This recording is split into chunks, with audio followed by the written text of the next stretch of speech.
Excel PU college ಗುರುವಾಯಿನಕೆರೆ, ಕರ್ನಾಟಕದ number 1 PU college. Admissions open now. ನಾಯಕತ್ವ ಹಸ್ತಾಂತರದ ವೇಳೆ ಡಿಕೆಶಿಗೆ ಹೈಕಮಾಂಡ್ ಪಂಚಸೂತ್ರ. ಸಿದ್ದರಾಮಯ್ಯರಿಂದ ಅಧಿಕಾರ ಹಸ್ತಾಂತರಿಸಿದಂತ ಬಳಿಕ ರಾಹುಲ್ ಗಾಂಧಿ, ಸೋನಿಯಾ ಗಾಂಧಿಯಿಂದ ಡಿಕೆಶಿಗೆ ಸಾಲು ಸಾಲು ಮಾರ್ಗದರ್ಶನದ ಮಾತುಗಳನ್ನ ಹೇಳಲಾಗಿದೆ. ಕಿವಿ ಮಾತುಗಳು ಅಂತ ತಗೊಳ್ಬಹುದು. ಪಂಚಸೂತ್ರ ಡಿಕೆಶಿಗೆ ಬೋಧನೆ ಮಾಡಿದ್ದಾರೆ ರಾಹುಲ್ ಗಾಂಧಿ, ಸೋನಿಯಾ ಗಾಂಧಿ. ಹೈ ಸೂತ್ರಕ್ಕೆ ಒಪ್ಪಿಗೆ ನೀಡಿದ್ದಾರೆ ಮುಖ್ಯಮಂತ್ರಿ ಡಿಕೆ ಶಿವಕುಮಾರ್.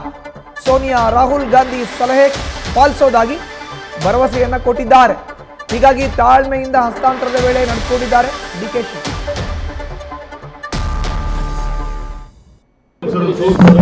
ಸೋನಿಯಾ ಗಾಂಧಿ ಅವರು ಕೂಡ ಬೆಳಿಗ್ಗೆ ಫೋನ್ ಮಾಡಿ ಮಾತಾಡಿ ಅವರು ನನ್ನ ಮೇಲೆ ಅಪಾರವಾದಂಥ ವಿಶ್ವಾಸ ಮೊದಲಿಂದ ಕೂಡ ಇಟ್ಕೊಂಡು ಬಂದವರು. ಅವರೇ ನನ್ನ ಪಕ್ಷದ ಅಧ್ಯಕ್ಷರು ಮಾಡಿದ್ದಾರೆ. ಸೊ ಅವರು ಕೂಡ ವಿಶ್ ಮಾಡಿದ್ರು, ಎಲ್ಲರೂ ಒಟ್ಟೆ ತೆಗೆದುಕೊಂಡು ಹೋಗಬೇಕು ಅಂತ ಹೇಳಿದ್ದಾರೆ. ನನ್ನ ಮೇಲೆ ಅವ್ರಿಗೂ ನಂಬಿಕೆ ಇದೆ. ನಾನು ಅವ್ರಿಗೆ ಭರವಸೆ ಕೊಟ್ಟಿದ್ದೇನೆ, ಎಲ್ಲರೂ ಒಟ್ಟು ತೆಗೆದುಕೊಂಡು ಹೋಗೋಂಥ ಕೆಲಸ ಮಾಡ್ತೀನಿ ಅಂತ ಹೇಳಿದ್ದೀನಿ. If you want to walk fast, walk alone. If you want to walk far, walk together ಅಂತ ಹೇಳಿ ಅವತ್ತು ರತನ್ ಟಾಟಾರ್ ಅವರು ನನ್ನ ಕಿವಿಗೆ ಹೇಳಿದ ಮಾತು ಇವತ್ತು ಕೂಡ ಇದೆ. ಹಾಗೆ ಇವತ್ತು ನಂದು ತೀರ್ಮಾನ, ನಮ್ಮ ಪಕ್ಷದ ಎನಿ ಡಿಸಿಷನ್ಸ್ ಯುನಿಟಾರ್ಲಿ ತೆಗೆದುಕೊಳ್ಳೋಕೆ ನಾವು ಹೋಗೋದಿಲ್ಲ. ನಮ್ಮ ಡೆಮೊಕ್ರೆಟಿಕ್ ಸೆಟಪ್ಪಲ್ಲಿ ನಾವೆಲ್ಲ ನಂಬಿಕೆ ಇಟ್ಕೊಂಡಿರೋರು. ಕಾಲೇಜೆಲ್ಲ ಸ್ಕೂಲಲ್ಲೇ ಚುನಾವಣೆಗೆ ನಿಂತವ್ ನಾನು. ಸ್ಕೂಲಲ್ಲೇ ಯಾರೋ ಟಿ ವಿಲಿ ತೋರಿಸ್ತಾ ಇದ್ರು, ಯಾರೋ ನಮ್ಮ ವಿದ್ಯಾರ್ಥಿಗಳು ನನ್ನ ಕೊಲೀಗ್ಸ್ ಹೇಳಿದ್ರು ನಂದು ಸ್ಟಾರ್ ಸಿಂಬಲ್ ಇತ್ತು ಅಂತ ಏನೋ ತೋರಿಸ್ತಾ ಇದ್ರು ಅಂತ ಫೋನ್ ಮಾಡಿದ್ರು. ಹಂಗೆ ಸ್ಕೂಲಲ್ಲೇ 7ನೇ ಕ್ಲಾಸಲ್ಲೇ ಎಲೆಕ್ಷನ್ ನಿಂತ್ಕೊಂಡು ಆ ಗರಡಿಯಿಂದ ಬೆಳ್ಕೊಂಡು ಇಲ್ಲಿವರೆಗೂ ಬಂದು ಮುಟ್ಟಿದ್ದೇನೆ. ಸೊ ಹಂಗೆ ಎಲ್ಲರೂ ಕೂಡ ಒಟ್ಟಿಗೆ ಡೆಮೊಕ್ರೆಟಿಕ್ ಸೆಟಪ್ಪಲ್ಲಿ ನನಗೆ ನಂಬಿಕೆ ಇದೆ. ಸೊ ಎಲ್ಲರ ಕಲೆಕ್ಟಿವ್ ಡಿಸಿಷನ್ಸು ಇವತ್ತೇನು ನಾವು 15 ಜನ 14 ಜನ ಇವತ್ತು ನಾವು ಸೇರಿದ್ದೇವೆ. ಇವತ್ತು cabinet all well experienced with all section of the society. So ಈ ಕ್ಯಾಬಿನೆಟೇ ನಿಮ್ಗೆ ಹೇಳ್ತದೆ, ಈ ನಾಡಿನ ಸರ್ವ ಜನಾಂಗದ ಶಾಂತಿಯ ತೋಟ ಏನು ಕುವೆಂಪುರವ್ರು ಹೇಳಿದ್ರು, ಆ ಕುವೆಂಪುರವ್ರು ಹೇಳಿದ್ದೇ ಈ ನಮ್ಮ ಕ್ಯಾಬಿನೆಟ್ನಲ್ಲಿ ಬಿಂಬಿಸ್ತಾ ಇದೆ ಅನ್ನೋದನ್ನು ತಾವೆಲ್ಲ ಕೂಡ ಕಾಣ್ತಾ ಇದ್ವಿ. ಹೆಚ್ಚಿನ ಮಾಹಿತಿ ನೀಡ್ತಾರೆ ನಮ್ಮ ಪ್ರತಿನಿಧಿ ಮಂಜುನಾಥ್. ನ್ಯೂಸ್ ರೂಮ್ ನಿಂದ ನೇರ ಸಂಪರ್ಕಕ್ಕೆ ಜಾಯ್ನ್ ಆಗಿದ್ದಾರೆ. ಮಂಜುನಾಥ್, ಡಿಕೆ ಶಿವಕುಮಾರ್ ಅವರು ಮುಖ್ಯಮಂತ್ರಿಯಾಗಿ ಪದಗ್ರಹಣ ಮಾಡಿದ್ದಾಯ್ತು, ಕ್ಯಾಬಿನೆಟ್ ಮಾಡಿದ್ದಾಯ್ತು, ಸುದ್ದಿಗೋಷ್ಠಿಯನ್ನು ಉದ್ದೇಶಿಸಿ ಮಾತನಾಡಿದ್ದಾಯ್ತು. ಬಟ್ ಇದೆಲ್ಲದರ ಹಿಂದೆ ಒಂದು ಪಂಚಸೂತ್ರವನ್ನ ಹೈಕಮಾಂಡ್ ನಾಯಕರು ಹೇಳಿದ್ದಾರೆ ಅನ್ನೋ ಮಾಹಿತಿ. ಏನು ಹಾಗಾದ್ರೆ ಆ ಪಂಚಸೂತ್ರ? ಎಕ್ಸ್ಪ್ಲೈನ್ ಮಾಡೋದಾದ್ರೆ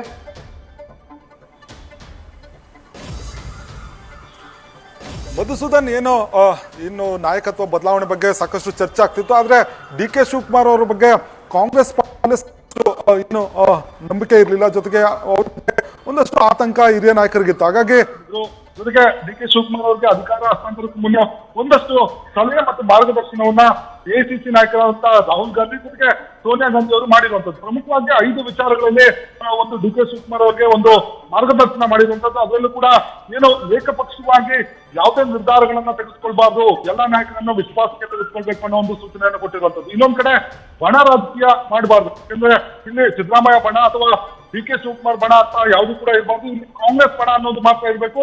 ತಾವು ಕೂಡ ಈ ಒಂದು ತಮ್ಮ ಆಪ್ತರಾಗಿರ್ಬೋದು, ತಾವು ಆಗಿರ್ಬೋದು, ಯಾರು ಕೂಡ ಬಣ ರಾಜಕೀಯವನ್ನು ಕೂಡ ಮಾಡಬಾರ್ದು ಅನ್ನೋ ಒಂದು ಸಂದೇಶವನ್ನು ಕೂಡ ರವಾನೆ ಮಾಡಿರುವಂತದ್ದು. ಇನ್ನೊಂದ್ ಕಡೆ ಹಿರಿಯ ನಾಯಕರು ಯಾರಿದ್ದಾರೆ ಅವ್ರನ್ನೆಲ್ಲರೂ ಕೂಡ ವಿಶ್ವಾಸಕ್ಕೆ ತೆಗೆದುಕೊಳ್ಬೇಕು. ವಿಶ್ವಾಸಕ್ಕೆ ತೆಗೆದುಕೊಂಡು ಮುಂದಿನ ಚುನಾವಣೆಗಳಿರ್ಬೋದು ಅವರೆಲ್ಲರ ಸಲಹೆ ಒಂದು ಮಾರ್ಗದರ್ಶನ ಪಡೆದು ಮುಂದಕ್ಕೆ ಹೋಗ್ಬೇಕು ಅನ್ನೋ ಒಂದು ಸಲಹೆಯನ್ನು ಕೂಡ ಕೊಟ್ಟಿರುವಂತದ್ದು. ಜೊತೆಗೆ ಒಗ್ಗಟ್ಟಿನ ಮಂತ್ರವನ್ನ ಪಾಲಿಸಬೇಕು. ಈಗ ವಿರೋಧ ಪಕ್ಷಗಳಾಗಿರ್ಬೋದು, ಜೊತೆಗೆ ಏನು ರಾಜ್ಯದ ಜನರ ಮುಂದೆ ತಾವೆಲ್ಲರೂ ಕೂಡ ಒಗ್ಗಟ್ಟಾಗಿದ್ದೇವೆ ಅನ್ನೋ ಒಂದು ಸಂದೇಶವನ್ನ ರವಾನೆ ಮಾಡಬೇಕು. ಯಾಕಂದ್ರೆ ಮುಂದಿನ ದಿನಗಳಲ್ಲಿ ಚುನಾವಣೆ ಎದುರಿಸಬೇಕಾದ್ರೆ ತಾವಿಬ್ಬರೂ ಒಗ್ಗಟ್ಟಾಗಿದ್ರೆ ಮಾತ್ರ ಸಾಧ್ಯ.